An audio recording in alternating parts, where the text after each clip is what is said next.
Hello dear, कैसे हैं आप सब? Hope all is well.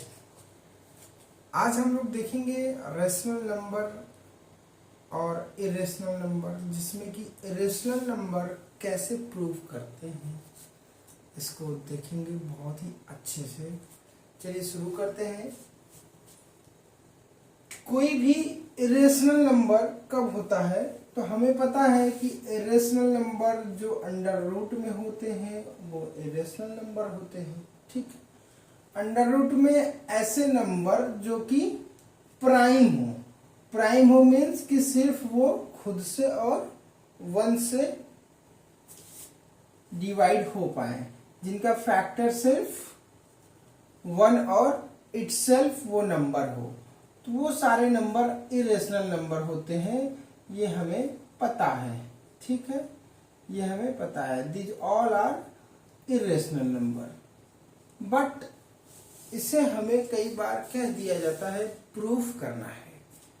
Proof कीजिए कि √2 इरेशनल नंबर है, √7 इरेशनल नंबर है, √5 इरेशनल नंबर है, √11 इरेशनल नंबर है। अब क्वेश्चन ये आता है कि प्रूफ कैसे करें। जानते तो हैं ही हम कि ये इरेशनल नंबर है। क्यों? क्योंकि इरेशनल नंबर आप समझ ही रहे हैं p/q के फॉर्म में नहीं लिखा जा सकता, इसलिए इरेशनल नंबर है। रेशनल नंबर क्या होता है? p/q के फॉर्म में लिखा जा सकता है, इसलिए रेशनल नंबर होता है। इरेशनल नंबर समझने के लिए आपको रेशनल नंबर समझना बहुत जरूरी है। तो मैं ये मान के चलता हूं कि आप रेशनल नंबर जानते हैं। अगर आप नहीं भी जानते हैं तो मेरा प्रीवियस वीडियो जो रेशनल नंबर क्या होता है उसको आप देख लीजिए तो क्लियर हो जाएगा। अब आते हैं हम लोग इरेशनल नंबर पे। तो इसके लिए एक हम एग्जाम्पल लेंगे जिससे आपको थोड़ा सा समझने में आसानी होगी। एग्जाम्पल ये है कि फॉर एग्जाम्पल सपोज आपको प्रूव करना है कि कोई एक कैट है, कैट एक ह्यूमन बीइंग नहीं है, ये प्रूव करना है। अब आपको ये बात अजीब सी लग रही है ना कि कैट ह्यूमन बीइंग नहीं है, प्रूव करना है। मुझे भी पता है कि कैट ह्यूमन बीइंग नहीं है, आपको भी पता है, दिख रहा है, पर प्रूव करना है कि प्रूव कीजिए कि ये ह्यूमन बीइंग्स नहीं है। तो क्या करेंगे इसके लिए? कैट के अंदर, कैट में ह्यूमन बीइंग्स का आप प्रॉपर्टीज ढूंढेंगे। जो ह्यूमन बीइंग्स की प्रॉपर्टी होती है वो अगर कैट में नहीं दिखाई देती है एक एक करके, तो फाइनली कंक्लूड करेंगे कि ये सारी प्रॉपर्टीज कैट में तो है ही नहीं, तो फिर कैसे ये ह्यूमन बीइंग होगी? इसलिए कैट ह्यूमन बीइंग नहीं है। फाइनली हमने प्रूव कर दिया। कैसे? कंट्राडिक्शन मेथड करके, कि हमने मान लिया कि चलो कैट एक ह्यूमन बीइंग है। ठीक है, मान लिया, तो अब दिखाओ कैसे भाई? ह्यूमन बीइंग्स की जैसी आंखें होती हैं, जैसे हाथ होते हैं, जैसे पैर होते हैं, 2 पैर होते हैं, 2 हाथ होते हैं, कैट के पास तो 4 पैर हैं। तो ये डिफरेंस आ गया। मीन्स कि ह्यूमन बीइंग्स की जो भी प्रॉपर्टीज है वो कैट में नहीं मिल रही है, मानने के बाद भी। तो हमने माना कि कैट एक ह्यूमन बीइंग है, और जब हमने उसमें देखा तो उसमें कैट की ह्यूमन बीइंग्स की कोई प्रॉपर्टीज नहीं है। तो फाइनली कंक्लूड कर दिए कि कैट जो है ह्यूमन बीइंग्स नहीं है। लाइक दैट कि ये हमें पता है कि √2 जो है इरेशनल नंबर है, पर प्रूफ करना है कि इरेशनल नंबर है। हम इसको कंट्राडिक्शन मेथड वैसे ही फॉलो करेंगे। मान लेंगे कि √2 रेशनल नंबर है। जब मान लिया कि √2 रेशनल नंबर है तो फिर उसमें ढूंढेंगे रेशनल नंबर की प्रॉपर्टीज p/q। अगर होगा तो रेशनल नंबर हो जाएगा, पर होगा कैसे? नहीं होगा p/q के फॉर्म में। जब हम ये प्रूव कर देंगे कि p/q के फॉर्म में नहीं आ रहा है, मीन्स कि रेशनल नंबर की प्रॉपर्टीज नहीं आ रही है इस √2 में या √p में, तो हम कह देंगे कि ये एक इरेशनल नंबर है। ठीक है, चलिए शुरू करते हैं। अब देखिए, हम मान लेते हैं कि अंडर रूट में p, ये सारे नंबर्स को हम p मान लेते हैं। p की जगह पे √3 हो सकता है, 2 हो सकता है, 7 हो सकता है, 5 हो सकता है, 11 हो सकता है। हम √p को लेकर के करते हैं, इससे आपको आसानी होगी कि आपके पास कोई भी नंबर आएगा आप कर सकते हैं। तो √p एक इरेशनल नंबर है, रूट पी जो है इरेशनल, इसको लेकर के चलते हैं ना। वेयर पी जहां पे पी है वो क्या है, पी इज प्राइम नंबर, ठीक है, प्राइम नंबर। क्लियर है ना। प्राइम नंबर का मतलब कि जिसका कॉमन फैक्टर 1 हो, जिसका फैक्टर सिर्फ 1 और इटसेल्फ वो हो, जैसे 3 है, 2 है, 7 है, 5 है, 11 है, ऐसे नंबर्स को प्राइम नंबर कहते हैं। ये सिर्फ एक और खुद से डिवाइड होते हैं ना। 3 को 3 से और 1 से डिवाइड किया जा सकता है, 2 को 2 से और 1 से डिवाइड किया जा सकता है, 7 को 7 से और 1 से डिवाइड किया जा सकता है। चलिए अब let us assume कि root P is rational number, ठीक है।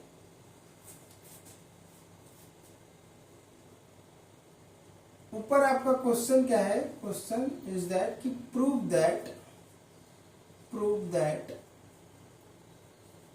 Root P, root 3, root 2, root 7, root 5, root 11 is an irrational number,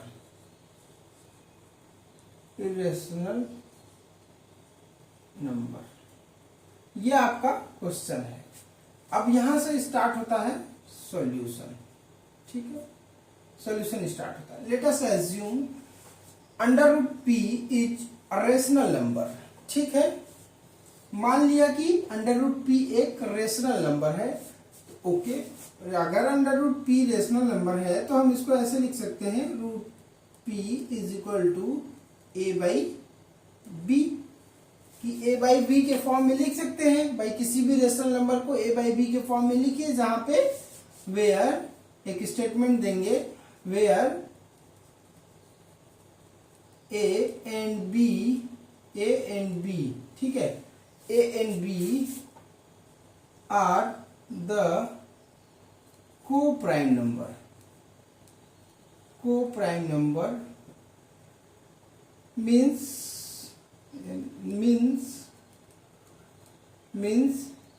कि A and B having only one common factor,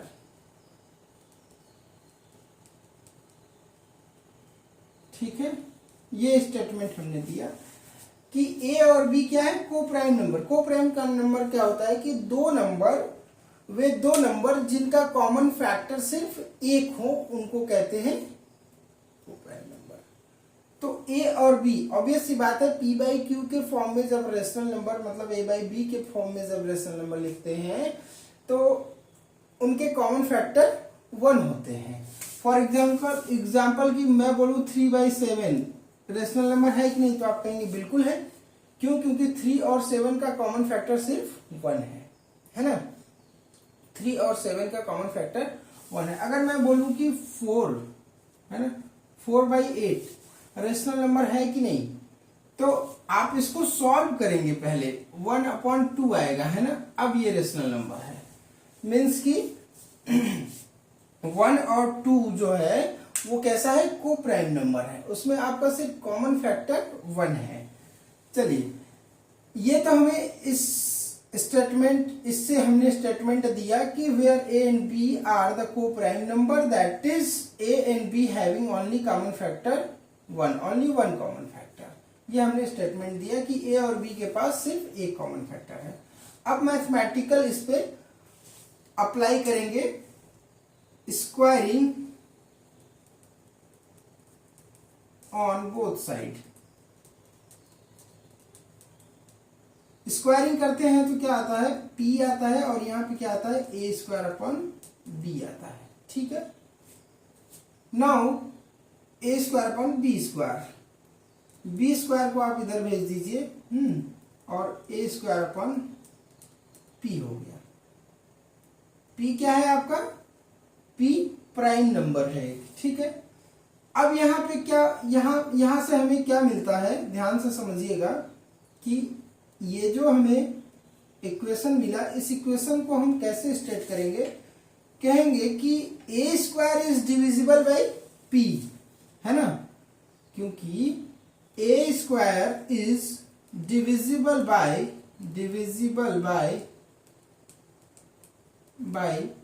P, ठीक है। ए इज आल्सो डिविजिबल, है ना, ये theorem है, बाई पी, ए भी पी से डिविजिबल है ना, hence A is also divisible by P.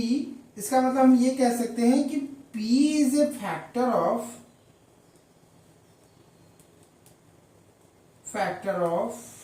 A, कोई डाउट तो नहीं है ना, ये स्टेटमेंट हमने दिया। अब अगर हम कह रहे हैं कि P is a factor of A, तो हम क्या लिख सकते हैं क्या कि फ्रॉम दिस स्टेटमेंट यहां से, फ्रॉम दिस स्टेटमेंट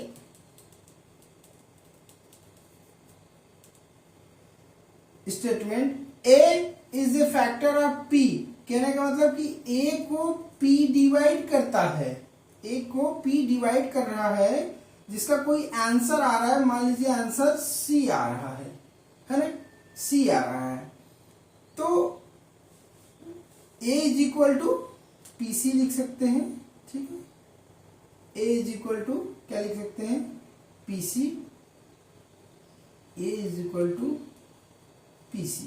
देखिए सिंपल सा, आपको जो यहाँ पे आपका जो टारगेट है, जो आपका वे डायरेक्शन है सॉल्व करने का, वो लेके ऐसा चलना है कि ए स्क्वायर को P ने डिवाइड किया, उसी तरह से B स्क्वायर को भी P डिवाइड कर देगा, तो कॉमन फैक्टर P हो जाएगा, जो कि पहले स्टेटमेंट को खारिज करता है, पहले स्टेटमेंट को काटता है, कि पहले स्टेटमेंट में कहा गया कि A और B सिर्फ और सिर्फ 1 से डिविजिबल हैं, जबकि यहाँ पे हम देख रहे हैं कि A स्क्वायर P से डिविजिबल है।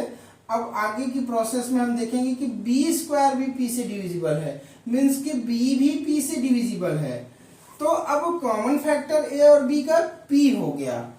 तो ये कैसे हो सकता है? हमने पहले देखा है कि किसी रेशनल नंबर का सिर्फ कॉमन फैक्टर 1 होता है, कोप्राइम नंबर जो ऊपर होते हैं A और B, लेकिन P भी हो गया। अब ये तो संभव ही नहीं है, अगर P भी इसका कॉमन फैक्टर है, इट मीन्स कि ये रेशनल नंबर नहीं हो सकता, ठीक है। तो A इज इक्वल टू जो PC आ रहा है, यहीं पे हम लोग A is equal to PC रखें, ठीक है, A is equal to PC।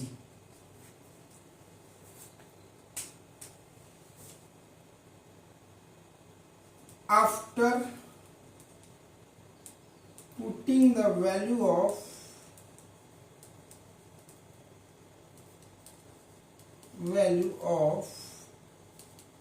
A in equation 1, ये इक्वेशन 1 है, इन इक्वेशन 1, ठीक है। तो देखिए जब A में हम रखेंगे इसकी वैल्यू, तो क्या होगा, A की जगह पे PC रखेंगे, B square is equal to P into C का होल स्क्वायर हो जाएगा, होगा कि नहीं। इस A की जगह पे PC रख दिए तो PC का स्क्वायर हो गया, क्योंकि A का स्क्वायर है, अपॉन P, ठीक है। नेक्स्ट स्टेप क्या होगा, B square is equal to P square into C square upon P। देखिए P से P कट जाएगा, एक है ना, एक P से एक P कट जाएगा, तो क्या बचा, B square is equal to P into C, ठीक है, या C is equal to B square upon P, है ना।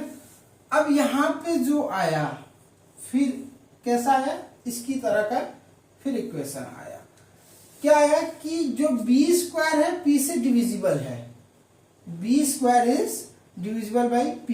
तो अब हम स्टेटमेंट लिखेंगे, क्या लिखेंगे कि B square is divisible by P, यहाँ स्टेटमेंट लिख देते हैं ना, B square is divisible by p, hence b is also divisible by p। b भी डिविजिबल होगा p से, इसका मतलब कि दो फैक्टर हो गए, दो फैक्टर। अब हम कंक्लूड कह सकते हैं कि p is a common factor of a and b। In conclusion, p is common factor of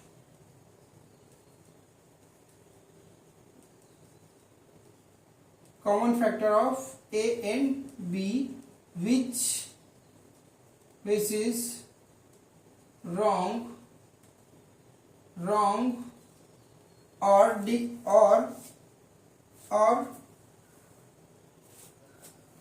or deny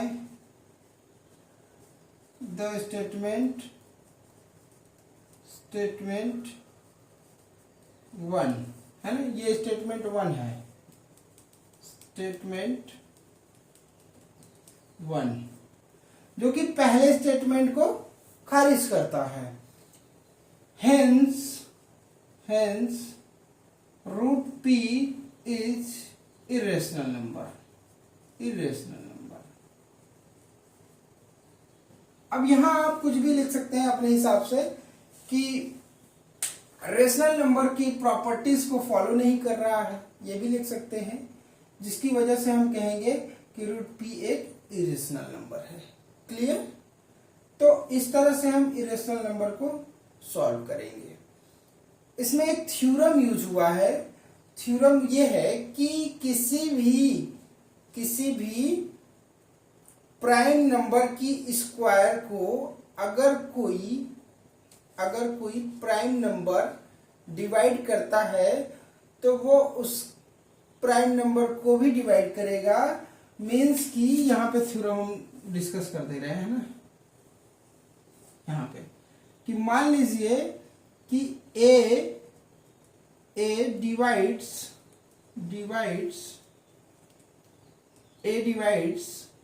p square, तो a is also divide p। Means कि अगर p स्क्वायर को a डिवाइड कर रहा है तो p को भी a डिवाइड करेगा, जहां की where a is prime number, means कि ये जो फॉर एग्जाम्पल कि ये जो 2 है, अगर 2 डिवाइड्स, एग्जाम्पल है ये 2 डिवाइड्स 4 स्क्वायर, मीन्स कि 2 ऑल्सो डिवाइड्स 4, 4 को भी डिवाइड करेगा, क्या दिक्कत है। पर इस स्थिति में जैसे कि आप अगर यहाँ पे प्राइम नंबर न लेकर के मान लीजिए आपने लिया कि 4 है ना, 4 डिवाइड्स 2 स्क्वायर, तो पहली लाइन तो फॉलो हो रही है कि हाँ 4 2 स्क्वायर को डिवाइड कर रहा है, 2 स्क्वायर की वैल्यू 4 आएगी, 4 को डिवाइड कर देगा। पर क्या 4 डिवाइड करेगा किसको? 2 को, डिवाइड्स 2 नहीं ना। तो यहाँ पे ये दूसरी लाइन को खारिज कर रहा है। मीन्स कि कभी भी आपका जो डिवाइडर है 2, जो डिवाइडर है 4, ये कभी भी आपका कंपोजिट नंबर नहीं होना चाहिए, जब भी होना चाहिए प्राइम नंबर होना चाहिए। तो ये थ्योरम था कि कोई प्राइम नंबर किसी नंबर की स्क्वायर को डिवाइड करता है तो वो उस नंबर को भी डिवाइड करेगा, ये थ्योरम था। और यही थ्योरम अप्लाई किया गया है यहाँ पे, ठीक है। इसी थ्योरम को अप्लाई करके जैसे a equal to P C है ना, मीन्स कि हम कह सकते हैं ना कि p अपॉन a, p को a डिवाइड कर रहा है तो हम लिख सकते हैं ना p अपॉन a जिसकी कोई वैल्यू आएगी c, ठीक है, ऐसे कह सकते हैं। तो p इक्वल टू ए सी हो जाता है ना, तो वो थ्योरम यहाँ पे अप्लाई किया गया है। अब यहाँ पे a को p डिवाइड कर रहा है, इसलिए a upon p is equal to c कोई आंसर मतलब सी एक वेरिएबल है, यहाँ पे कोई ना कोई आंसर तो आएगा। हमने मान लिया कि सी डिवीजन आता है उसका आंसर, तो a अपॉन P is equal to C, A is equal to P C हो गया। ठीक है, तो मुझे लगता है अब ये आपको अच्छी तरह से समझ में आ गया होगा। ठीक है, आप इसको नोट कर लीजिए और फिर से चाहे तो समझ लीजिए, स्क्रीनशॉट लीजिए, जो करना है